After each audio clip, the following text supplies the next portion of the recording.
नमस्कार फ्रेंड्स, मैं डॉक्टर अमित कुमार दुबे आज आपके लिए बहुत ही ज़्यादा इंटरेस्टिंग टॉपिक लेके आया हूँ कि पेशेंट क्लिनिक में आते हैं और बोलते हैं डॉक्टर साहब गले में कुछ अटका सा लग रहा है। कोई भी इन्फेक्शन नहीं है, कोई भी थ्रोट इन्फेक्शन नहीं हुआ, सर्दी खांसी बुखार नहीं हुआ, गले में कफ भी नहीं है, लेकिन गले में हमेशा कुछ अटका सा लगता है और ये कहीं प्रॉब्लम तो नहीं है, कहीं गले में गांठ तो नहीं हो रही है।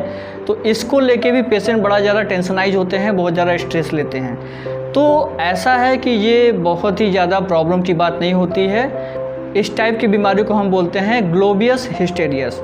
ग्लोबियस हिस्टेरियस क्या होता है कि ये एक नॉन पैथोलॉजिकल बीमारी है। नॉन पैथोलॉजिकल मतलब कि हमारे बॉडी में किसी भी प्रकार की गड़बड़ी नहीं है, किसी भी प्रकार की प्रॉब्लम नहीं है, कोई भी आपको साइन एंड सिम्टम्स नहीं दिख रहे हैं, लेकिन उसके बाद भी हमारे गले में कुछ ना कुछ अटका सा महसूस होता है। तो ये आपका ग्लोबियस हिस्टेरिकस क्यों होता है, इसका कारण क्या है?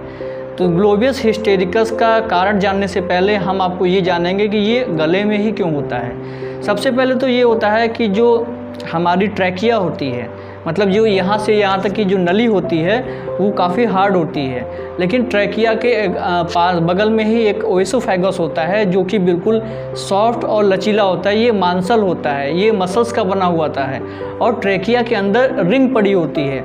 रिंग पड़े होने के कारण ये आपका बहुत ही ज़्यादा हार्ड होता है। इसको अगर आप दबाएंगे तो ये दबेगा नहीं, भले ये टूट जाएगा, लेकिन जो आपका ओएसोफेगस होता है इसको अगर आप दबाएंगे तो ये बिल्कुल कॉन्ट्रैक्ट करेगा। फिर उसके बाद जब छोड़ देंगे तो थोड़ी देर में ये अपने आप जगह पे आ जाएगा।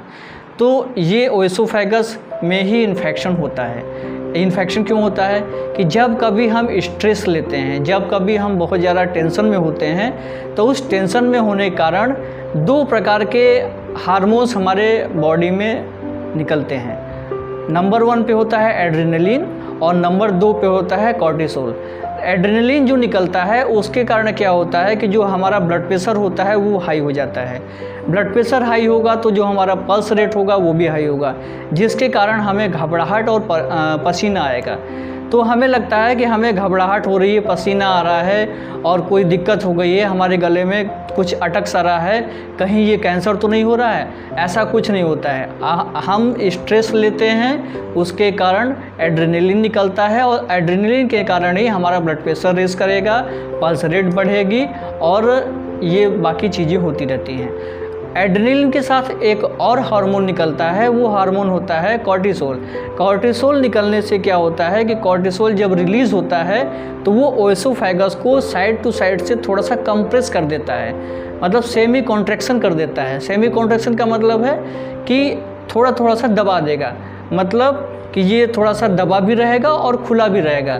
इसीलिए जो भी इन्फेक्शन होता है उसमें हम सांस तो आराम से ले लेते हैं, खाना तो आराम से खा लेते हैं, लेकिन हमें गले में जैसे लगा रहेगा कुछ न कुछ अटक रहा है। उसको ठीक करने के लिए बार बार हम ऐसे करते हैं कि जैसे खराश हमारे गले में हो गई है वो ठीक हो जाए, लेकिन ये फीलिंग बार बार होती रहती है हमारे गले में और ये ठीक नहीं होती है। तो जब आपका कॉर्टिसोल हार्मोन्स बढ़ जाता है, कॉर्टिसोल का सिक्रेशन बढ़ जाता है, तो फिर ये प्रॉब्लम आपके गले में होती रहती है। और इस प्रॉब्लम को ठीक करने का उपाय क्या है, इस प्रॉब्लम का ट्रीटमेंट क्या होता है? तो इस प्रॉब्लम का सिर्फ और सिर्फ एक ट्रीटमेंट होता है और वो ये है कि आप स्ट्रेस लेना छोड़ दें। स्ट्रेस लेना छोड़ेंगे, खुश रहेंगे, अपने परिवार के साथ मस्त रहेंगे, एंजॉय करेंगे, योगा करेंगे और मेडिटेशन करेंगे, तो फिर आपका कॉर्टिसोल का सिक्रेशन अपने आप धीरे धीरे करके कम हो जाएगा। और जो आपके गले में आपको महसूस हो रहा है कि यहाँ से यहाँ तक कुछ फंसा हुआ है, गले में सूजन जैसी आपको लग रही है कि अंदरूनी भाग में सूजन हो गया है, वो कुछ नहीं होता है। लेकिन अगर आपको ऐसा फील हो रहा है तो फिर वो धीरे धीरे करके ठीक हो जाएगा जब आप स्ट्रेस लेना बंद कर देंगे।